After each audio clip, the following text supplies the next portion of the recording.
በህይወታችሁ በጣም መንፈሳዊ እንደሆኑ የሚመስሉ ነገር ግን ቀርባችሁ ስታያቸው ደግሞ ከዛ ግር የሚል ወይ ደግሞ ተቃራኒ የሆነ ባህሪ ያለባቸው ሰዎች አጋጥሟችሁ ያውቃል?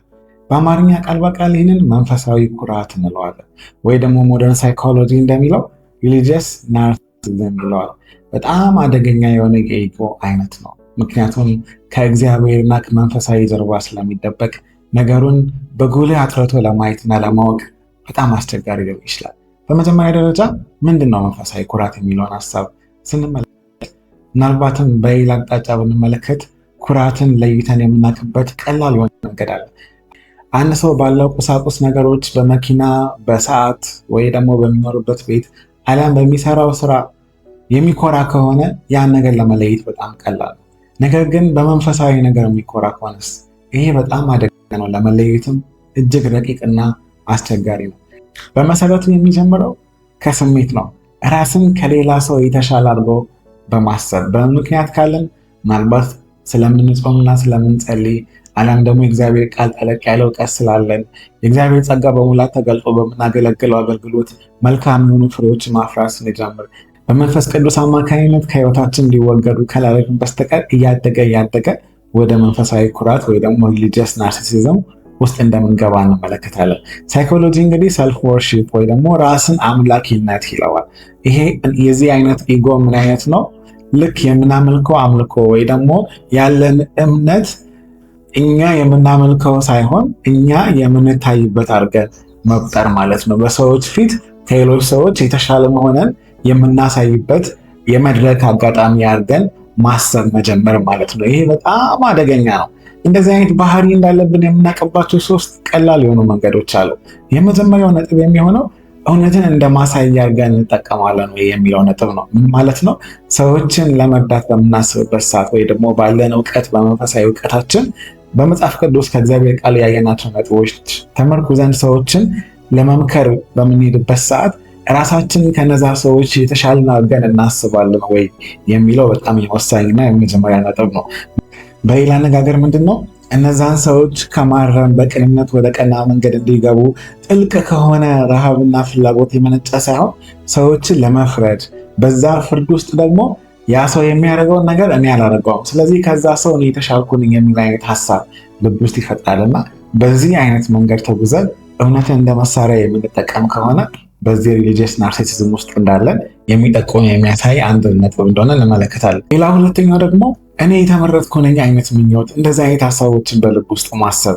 ከእግዚአብሔር ጋር የሆነ ልዩ የሆነ ግንኙነት አለኝ፣ ቀጥተኛ የሆነ መስመር አለ፣ ማንም ሰው እኔን ሊነካኝ አይችልም፣ እኔ ሁሌም ትክክል ነኝ፣ ከኔ ልብ ውስጥ የሚፈልቅ ሀሳብ ካልሆነ በስተቀር ከሶስተኛ ወገን ምንም አይነት ሀሳብ አልቀበልም፣ ምንም አይነት ምክር አልቀበልም፣ ምንም አይነት እርማት አልቀበልም የሚል አይነት ስሜት እግዚአብሔር ራሱ ቃል በቃል ከሰማይ ወርዶ እንዲናገረን የምንጠብቅ ከሆነ አለበለዚያ በፍጹም ከሰዎች ዘንድ ሀሳብን የማንሰማ ከሆነ በዚህ አይነት አካሄድ ውስጥ መኖራችን ስለሚጠቁም በጣም መጠንቀቅ እንዳለብን እንመለከታለን።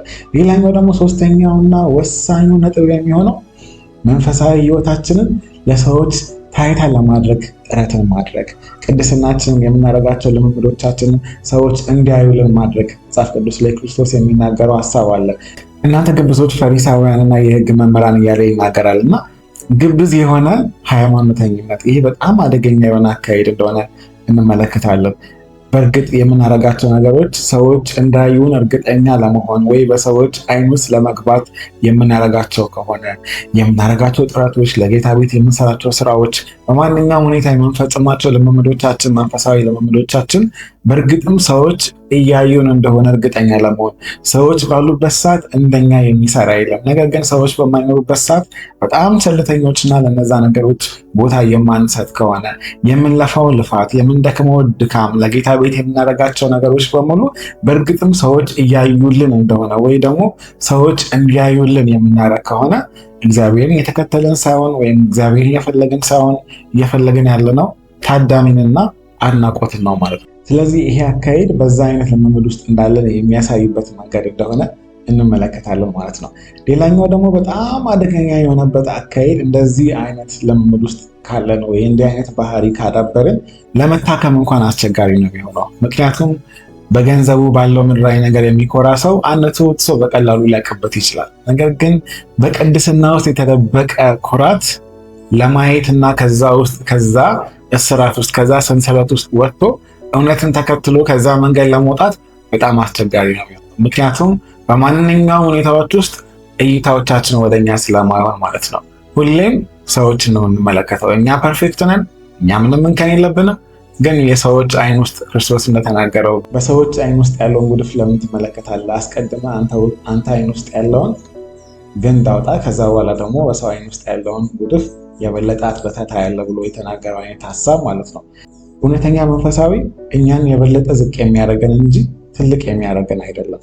በሰዎች ፊትም ስንቀርብ በማንኛውም ሁኔታ እንድንኮራ ሳይሆን የበለጠ ትሑት ሆነን ዝቅ ብለን እንድናገለግልና እግዚአብሔርን በሕይወታችን እንድናሳይ የሚያደርግ ነው። ከሰዎች ጋር የበለጠ የሚያገናኘን እንጂ ከሰዎች የሚያርቀን አይደለም።